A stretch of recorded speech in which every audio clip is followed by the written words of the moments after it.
My name is Will, N50LA, and these are a few of the Heathkit transceivers and other items that I plan on restoring one day. Russell Hall, WB4OFN, sent me this HW-101 that had been gifted to him by his cousin and good friend Doug Hall, K4DSP, who is now Silent Key. And we're going to try to get it running in Doug's memory. I see bits of spider web and dust, so I'm going to imagine this has probably been in a shed or a garage. I'm going to fire it up and see if I can let out some smoke.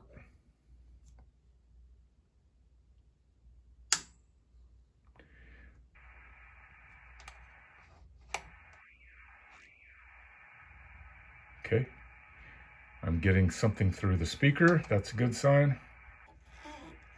The volume's going up and down when I turn the driver pre-selector. That's a good sign. I'm on 20 meters on a Saturday morning at 9 a.m. 20 meters should be pretty alive right now, but I don't hear much. Let's go to 10 meters.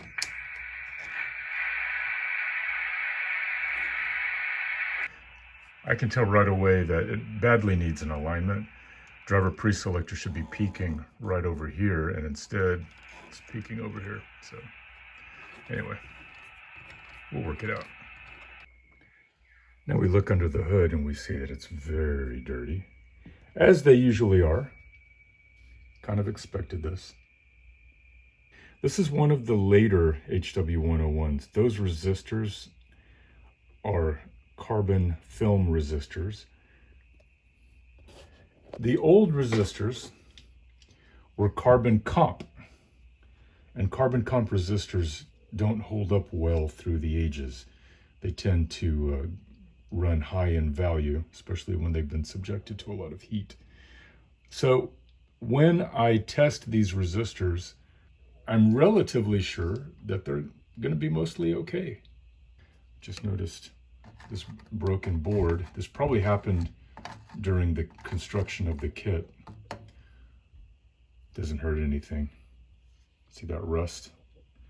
Yeah, we can pretty much assume this has been in a garage or a shed, and that's often the way it goes.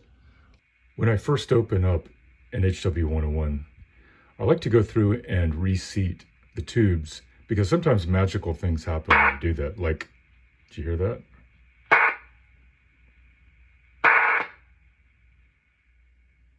There's a reason why the volume is so low, and that's probably this 6GW8 tube right here. Let's see what kind of surprises are lurking inside the RF cage. This probably hasn't come apart in half a century.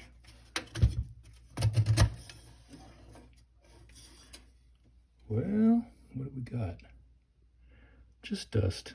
No varmints. I'm going to pull off the back next. I'm really glad to see that this registration pin is still intact. A lot of times these things break off. We'll scrub this up and try to get rid of a lot of this corrosion and oxidation and so forth. Here's a closer view at what we're looking at here on the ground level. You won't believe how this is going to clean up. See what we got under the boards. Yeah.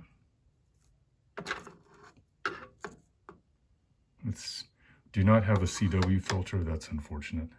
Wow. This is where all our tuning coils are located, and this is the mirror image of that. I don't know what that means. Switchboards look pretty clean. Ooh, that's a relief. All the knobs are removed. She's ready for the sync. Now the controversial step of the sync scrub. I say controversial because some people think this is a sacrilege. Others say, yeah, do it, it works. And I've done this, I don't know, 20 or 30 times. It always works. I got this method from a Heathkit engineer. This is exactly the way he does it. And this is how I do it. And it works. This is just basic dish detergent. Any kind will do. I'm going to get in and scrub. This may sound pretty aggressive, but it's actually a very soft brush. And once I've done this, I'm going to rinse it, and if I see that there's still some grunge left behind, I'm going to get my toothbrush in there and do a little close action. Who am I? Well, I'm a communications specialist on State Department aid projects. I'm a writer, basically. A writer, a former journalist. I am not an expert on radio repair by any means. I'm just a hobbyist. And I make these videos for other hobbyists who want to have some fun on the weekends, taking a historic rig like this and making it run like new again.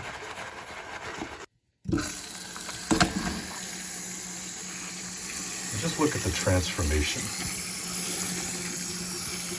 Wow. This is one of my favorite steps. The before and after. Watching half a century of grunge go right down my kitchen sink. Go.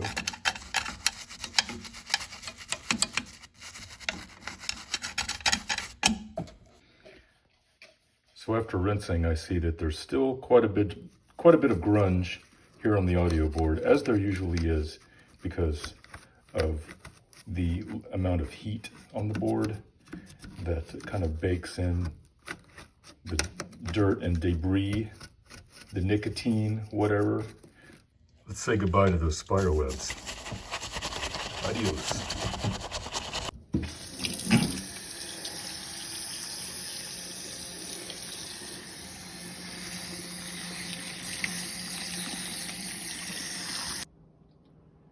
This is where it starts to get fun. I'm going to put it in the oven, set at 170. I'll leave it in there for 20 minutes, then turn off the heat, leave it in there for another 20 minutes. Okay, I've got the oven set at 170. It's as low as it'll go. Meanwhile, what's going on? I'm going to scrub all these crusty knobs with my toothbrush. The knobs are in exceptional condition. Once cleaned up, no scratches, no scuffs. They look like new. Now I'm going to let the rig sit in the hot Texas sun, enjoy a little breeze, a nice bay view, and just continue the drying process. And by the way, have a look at those boards. Damn. She sure cleaned up pretty. So it's 2 days later, and I'm going to go ahead and clean all these wafer switches. This is super important. You got to have really good contacts on here. Want to get in there with contact cleaner.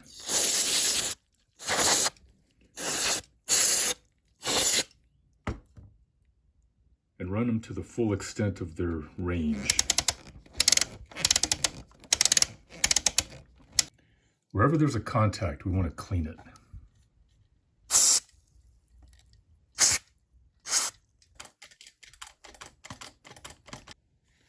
These switches are very resistant. Got to get in there and clean those too. I'm going to hit the potentiometers and those switches with deoxit gold because it has a lubricant.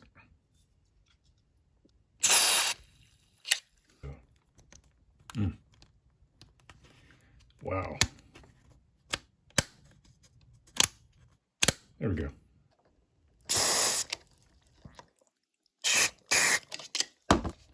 You can just feel it freeing up, getting its old mobility back.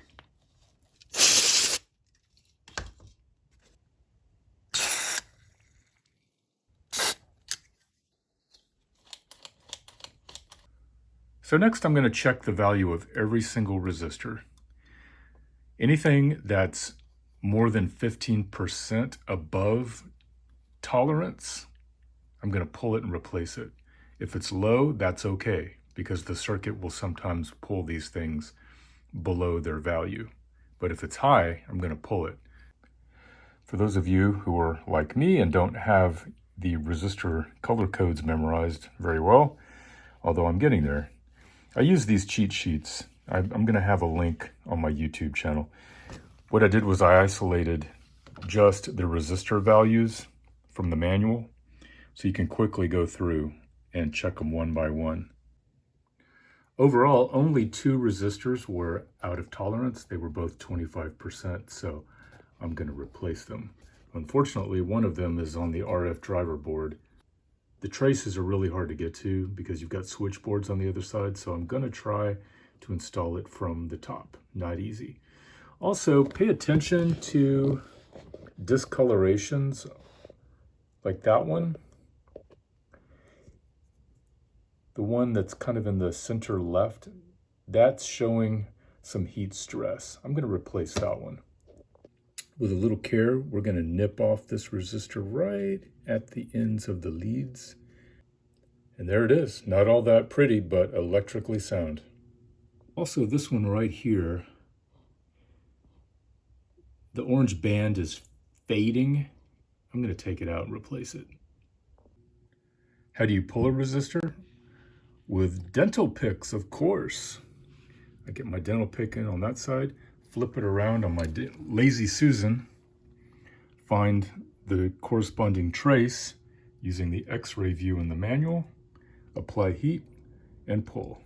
Next step, get rid of these paper electrolytic capacitors. They are prone to fail.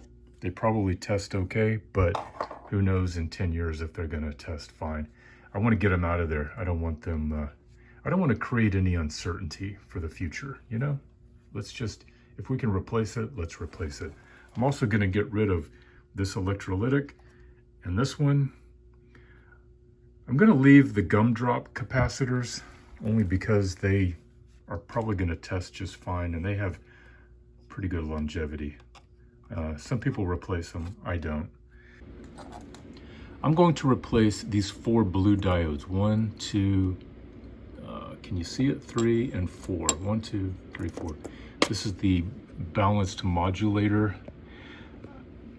And these diodes can be prone to fail. There are mixed opinions about that. I'm going to replace they're germaniums. I'm going to replace them with modern Schottky diodes. They tend to be more reliable. And again, I want to bring this rig to an operational level that will last the decades, not just get through my testing procedure and go out on somebody in 5 years from now. According to my ESR meter, this capacitor is extremely healthy. However, it's obsolete technology and prone to fail, so it's coming out. Next, I want to remove this 1/4-inch mic socket. It's got a ground going here, which is not original to the rig, so I'm going to pull it. I'm going to replace this with a 2-pin Amphenol socket. Most people have gone to 4-pin these days, but 2-pin is what the rig was born with, so that's what it's going to be.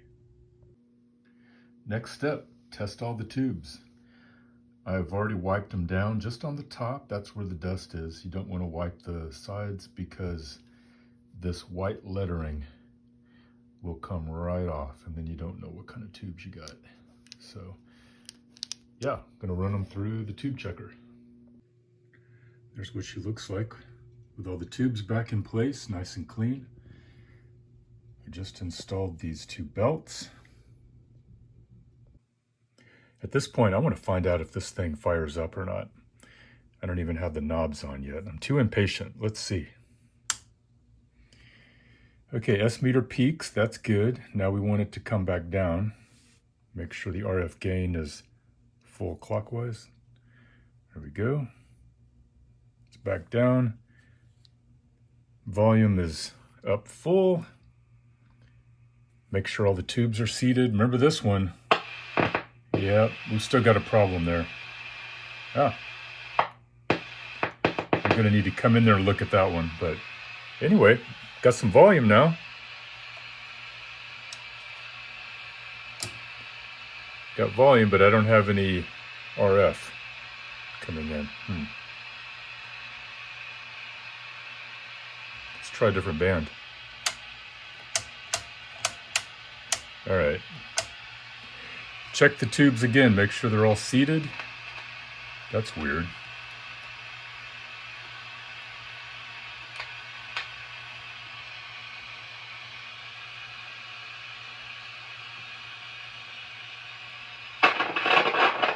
Aha.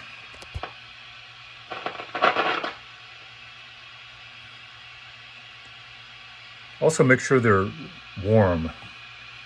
If you come by a cold tube, that means it might not be getting filament voltage. There's no way to check this OA2 tube. So I want to make sure it's warm and that these tube resistors are warm, and they're very hot. That's good. If they're cold, it means this tube's not working and you got a problem.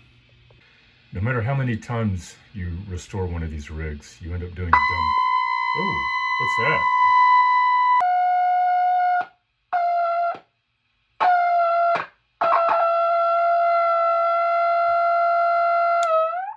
Okay, well, I'm going to start out by replacing that tube. You know, we had problems with that tube socket earlier on. I don't know. Let's investigate. So I've got my meter set for DC voltage. My red lead is going to the hole marked test point, black lead going to chassis, and I see that I'm not getting any vitality on those bands. I should have like -2 point something or -3 point something. There's just nothing happening. Next step, I'm going to go in and make sure every single screw holding down a PC board is in nice and tight. Got to make sure these all have good solid ground contacts. So we got two problems. One, the bands are dead. Two, we got that crazy ass squeal. It went away and then it came back. I've got the speaker disconnected because it's ear splitting. It came back when I was trying to adjust T201. I went to the troubleshooting guide, and that is the first step whenever you've got static but no signal, transformer T201. And as soon as I started messing with it, that squeal came back. So I don't know if these two problems are related, but I'm feeling like it has something to do with that transformer. And let's continue to check that area out. Let it be said that, as we all know, correlation does not imply causality. Sometimes two things happen at the same time that are not related. It could be a total coincidence that I happen to have my tuning wand in here moving it around when that squeal came back. But I also noticed that as I was tuning this around, I could hear it in the speaker. And that's not the way it should be. So, yeah, let's dig deeper. First thing I did was run a voltage check on all the tubes on the bandpass board. They all check out fine. Okay, let's look at the troubleshooting guide again. When we have no voltage at that test point, that means we have no heterodyne oscillator injection signal. So this says check items 36A through 36I, which brings us here. I went down through the list and got to tube V19 defective or wrong type. Nothing easier than tube substitutions. So I swapped it out, and guess what? You missed it. Had a spark and a little flame there. Wow, that was awesome. Why did that happen? I don't know. Let's change out the resistor and see. Hey, you know what? I remember that resistor was... Oh boy, it smells like barbecue. Do you remember that resistor was the one that looked like it had heat damage, and I didn't replace it? And guess what? I should have, because it burned up. There is our 1-watt replacement. Let's fire it up and see what happens.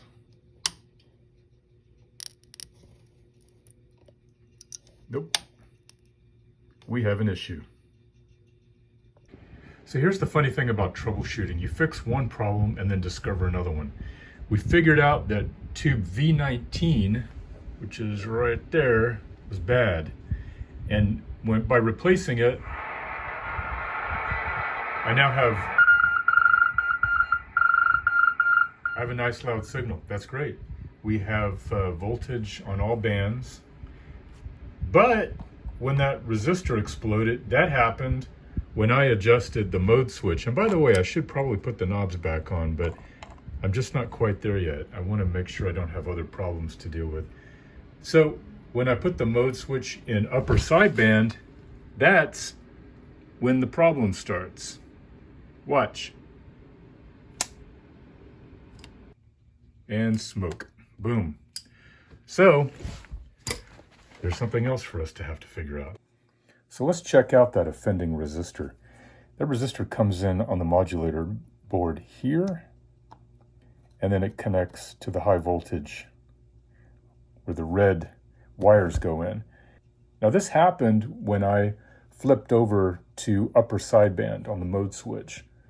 And right now I'm in lower sideband and there's no problem.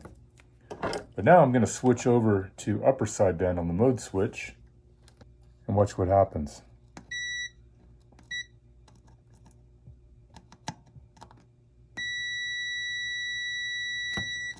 So we're shorting out when the mode switch is in upper sideband.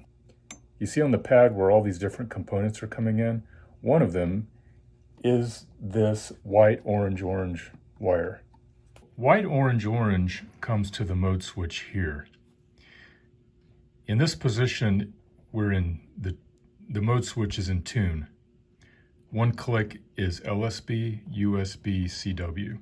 In LSB, there's no problem. So we know that where it connects to the yellow wire, there's nothing going on there. However, it's got a problem in the USB position, and that puts us here. I think this is where it's shorting out, right there. It looks like a solder splash. I checked for a short on this side of R6. I got a short, and on this side there was no short. Right in here. So, problem solved. So now we're in upper sideband. And the resistor's not exploding. However, we need to fix this damn tube socket. I am so sick of this. These female receptacles have to be nice and tight. So I'm gonna go in here with my trusty dental pick. I'm gonna go in on one side like that and just mash it so we get a better, tighter grasp. This damn thing is still giving me problems. It's a little better. I really hate changing tube sockets, but I wonder if I'm gonna have to do that. I think we have a small builder error here. That pin right there should be going all the way down into the board. And it's not. What the hell is that? And there it is. That's our problem right there. That's the offending pin all twisted up on itself. Okay, 10 minutes later, new tube socket in place, problem solved. Here's another problem I want to deal with. Remember when we were jiggling tubes at the beginning and the lights flashed? Well, on closer inspection, this lamp socket is it's going to need to be replaced. Watch this. See that? Sadly, there's no way to fix this thing because it's held in place with a rivet. And once that rivet gives way, it starts to short out. Gonna have to change it out. There's the replacement straight off of a parts rig and nice and sturdy. All right, we have audio hiss through the speaker, but no signal. That's because something on these boards is not making contact. Watch this.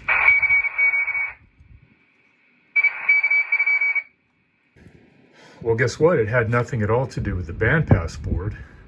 It was down here on the switchboards. And I'm only touching this because I know that I'm on the edge of the board where there's no metal contact, but watch. How about that? So why is the heterodyne oscillator switchboard not grounding properly? We can see in the instructions there should be a bare wire going from the RF driver board up into the switchboard, the heterodyne oscillator board. It does go from the ground trace of the RF driver board to the switchboard, but look at that. All we got to do is resolder it. So I reheated that one, and then while I was in the neighborhood, look at that. That one's loose. Let's resolder it too. The manual also calls for the two switchboard shields to be soldered to the comb brackets on each side. And I wasn't done. So we're going to do that. Just give this thing as good a ground connection as we can. And there we go. Got that on both sides. Problem solved. We have no more intermittent reception. Doesn't come and go when you press the board. This tube is not acting all wacky anymore. What's next? Alignment.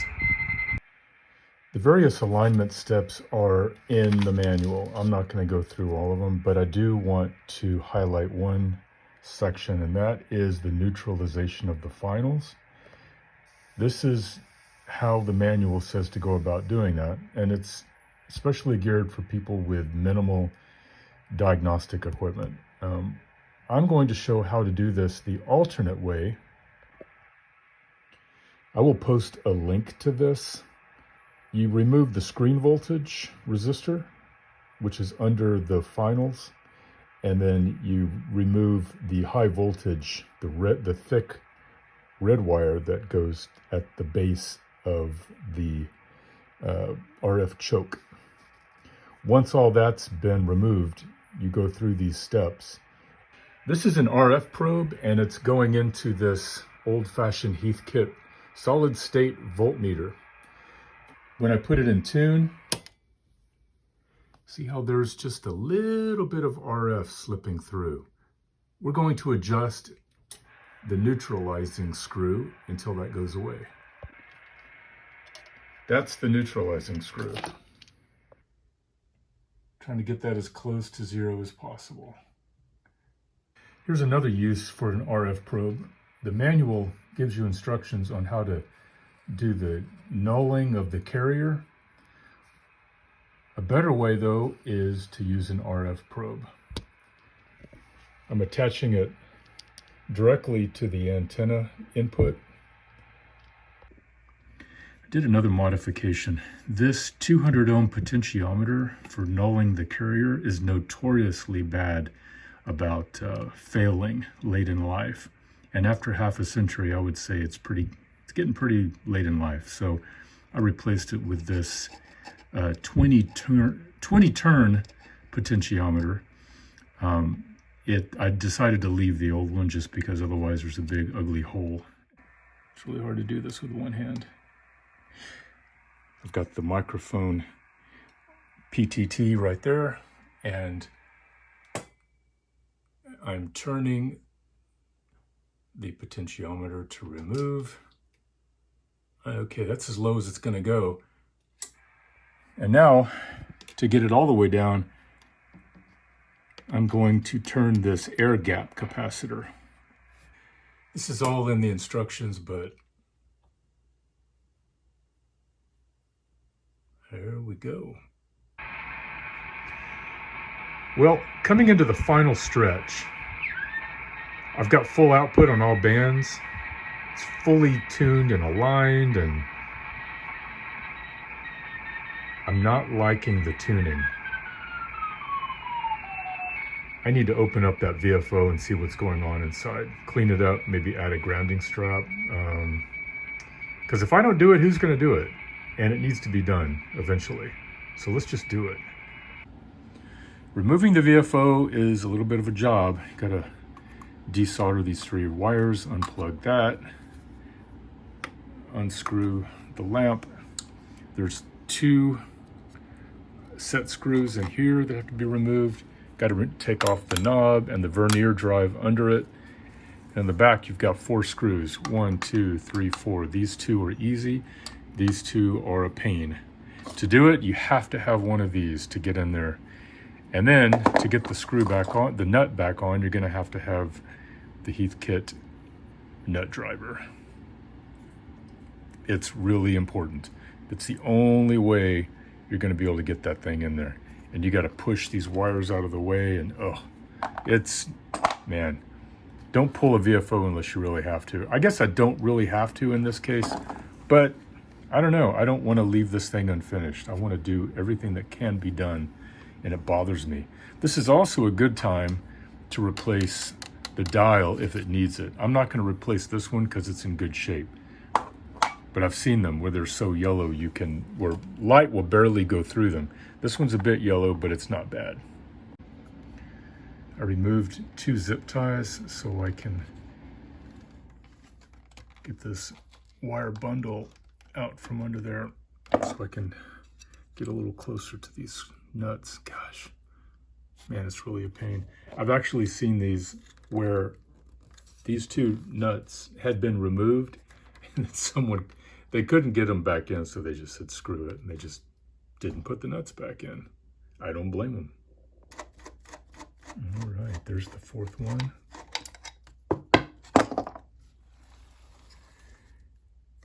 And get her out carefully so that fragile dial doesn't break. Okay, yeah, see, in the later models, they gave you some glue and instructions to glue down this ceramic cap. They found that when it was standing free, it was subject to vibration, and the vibration would go into the tuning and make it a little wonky. So this is a fairly clean VFO. I don't see much that I need to do, except I do want to check these resistors just for the hell of it, even though these are, again, carbon film resistors, so they're probably going to test okay. But I found a lot of old nasty grease in here. I'm going to flush out that grease with contact cleaner and pack it in with some carbon grease, which is more conductive and will give it a better ground. If you look closely between the blades of the variable capacitor, you see that white gunk in there? That's not good. We're going to spray that out.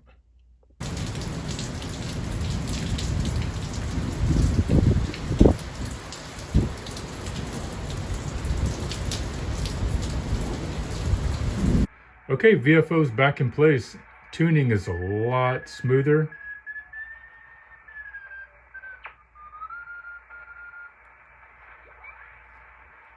Really nice action getting all that nasty half-century grease out of there. I think it's time to have a CW QSO right now.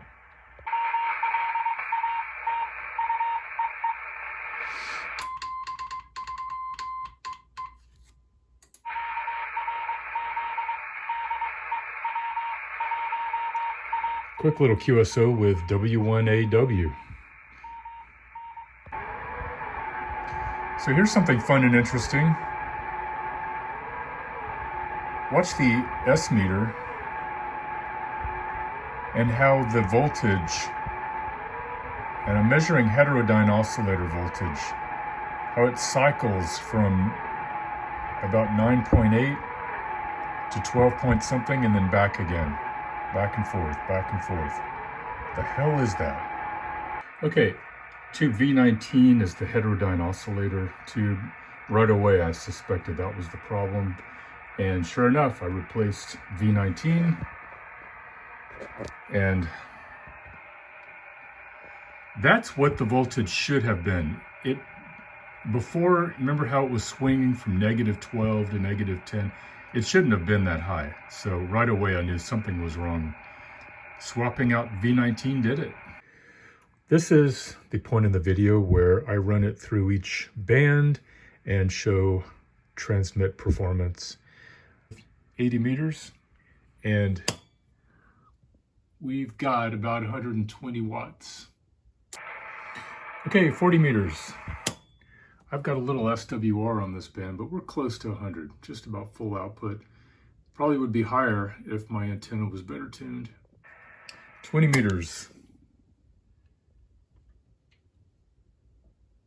Just about full output. Okay, 15 meters. Full output. Okay, 10 meters. Got about 70, 75 watts, which is up to spec. And then there's 29 megahertz, which is, I'd say about 70 watts minus the SWR. But I looked up, not really a dream but like a back brace with a couple pulleys. I used Been getting really good reports. I've had a couple QSOs, SSB and CW. Gotta say, I love the smooth tuning. Not only the quality of the touch of the tuning, but the sound of the tuning, the way it locks in on stations without that jittery quality that it had before. This is November 5, Oscar Lima Alpha. I believe it's November 5, Oscar Lima Alpha, 59 into the northward side of it. Thank you so much. November 5, station. November 5, Oscar Lima Alpha. November 5, Oscar Lima Alpha, I guess about a 5-7, and the part number Kilo 0548, 0548. QSL, you are 5x9 into South Padre Island, Texas. Thank you for the contact. Hey, thanks for hunting from Texas. It's a weird day. Here's my third contact from South Texas, and I got to El Paso a while ago. Usually don't get to Texas. Next thing I want to do is clean up this back panel. I've got a guy who makes these, and I'll put his info in the description of this video. Nothing really puts the cherry on top like a nice new series number label. And I happen to find a few of these guys. I'm gonna put that right there. And there's the back plate with new labels, clean as I could get it. What a beauty. Okay, I'm putting the cabinet on, and here's where we run into a dilemma.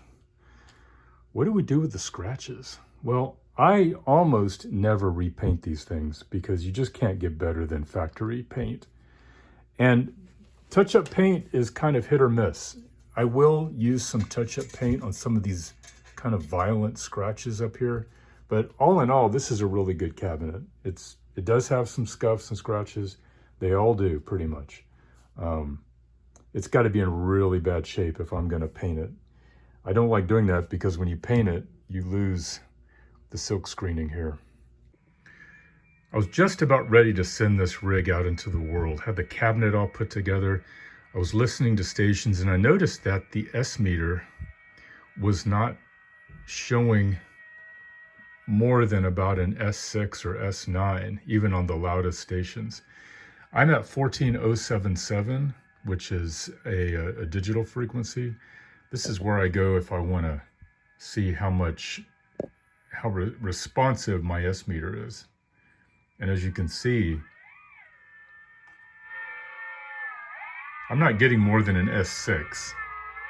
This is a description of the metering circuit, and I checked the values of all the pertinent resistors, and I noticed that R104 should be 47, it's 54. This is kind of a sensitive circuit, and so I'm gonna go ahead and replace that, even though it's not hugely out of value. Well, I replaced that resistor, that blue one that is a 1 watt resistor, and that did not fix the problem. So I checked the Heathkit service bulletins and found that at tubes V3 and V4, which is that one and that one, they recommend using the GE brand tube. We were using an international brand. And at that particular location, GE tubes seem to work best. Don't know why. But I replaced them, and now I've got really good response on my meter. That's all it took. Just check the service bulletins. Really bad band conditions today, but let's make one last contact. Here's a Parks on the Air person. November 5, Oscar Lima Alpha. Alright, November 5, Oscar Lima Alpha. We got a good 5-7 copy of the support 2985 QSL. QSL, you're a nice 5x9 just south of you on South Padre Island, Texas, down close to the Mexico border.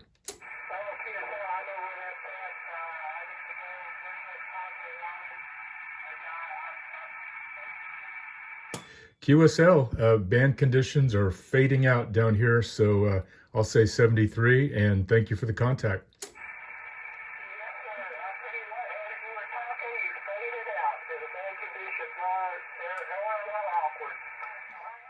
Well, it's time to say goodbye to this radio. It's been a joy to restore. Not a complete joy. It's had its frustrations, but I learned a lot from it. I hope you learned something as well. Always check the manual, always check the service bulletins, trust your diagnostic equipment, and trust your intuition. And intuition comes one rig at a time. And you do about 20 or 30 of these, and you start to get an instinct for it. Thank you to Russell Hall for making this rig possible. And we remember Doug Hall, his cousin and good friend, who gave him the rig many years ago. Glad to see that it's back running again, and hope it will find a good home somewhere.